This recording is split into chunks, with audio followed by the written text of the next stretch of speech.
Hi friends, welcome my channel. 5 വർഷങ്ങൾക്ക് ശേഷം ഞങ്ങളുടെ റംബൂട്ടാന് കായ്ച്ചിട്ടുണ്ട്. അപ്പോൾ ഞങ്ങൾ അതിൻ്റെ വിളവെടുപ്പ് എടുക്കാൻ പോവാണ്. അപ്പോൾ ഞാൻ നിങ്ങൾക്കും പങ്കുവെക്കാൻ വിചാരിച്ചിട്ടാണ്. അപ്പോൾ ഇതാ റംബൂട്ടാൻ ഞാൻ കാണിച്ചു തരാം. ഇതാണ് ഞങ്ങളുടെ റംബൂട്ടാൻ്റെ മരം. ഉമ്മയും ഉപ്പച്ചിയും കുഴിച്ചിട്ട മരമാണ്. അപ്പോൾ 5 വർഷങ്ങൾക്ക് ശേഷം ഉണ്ടായ ഞങ്ങളുടെ റംബൂട്ടാൻ.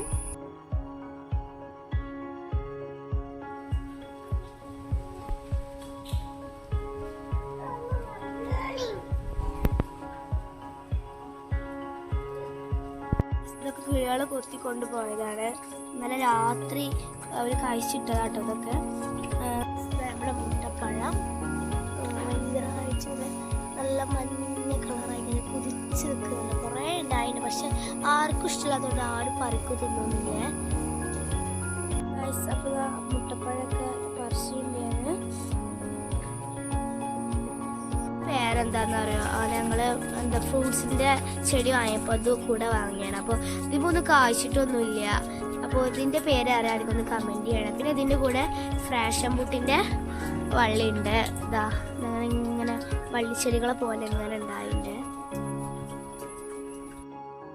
ഇതാണ് ഞങ്ങളുടെ ബട്ടറിൻ്റെ മരം. അപ്പോൾ ഇതാ 2 കുഴിച്ചിട്ടാലേ ഉണ്ടാവുള്ളൂ എന്നൊക്കെ എല്ലാവരും പറയലുണ്ട്. അപ്പോൾ ഇതാ ഇതിമ്മ അങ്ങനെ കായ്ച്ചിട്ടൊന്നുമില്ല, പക്ഷെ ഇങ്ങനെ ഇത് നമ്മുടെ മൂച്ചിൻ്റെ മരം.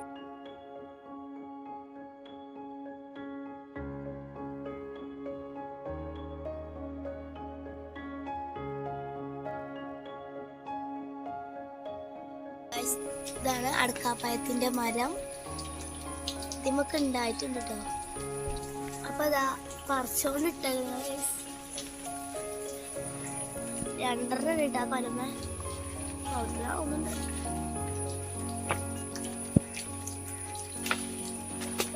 ചാടിയിട്ടിട്ട് അപ്പൊ കാണിച്ചു തരാം.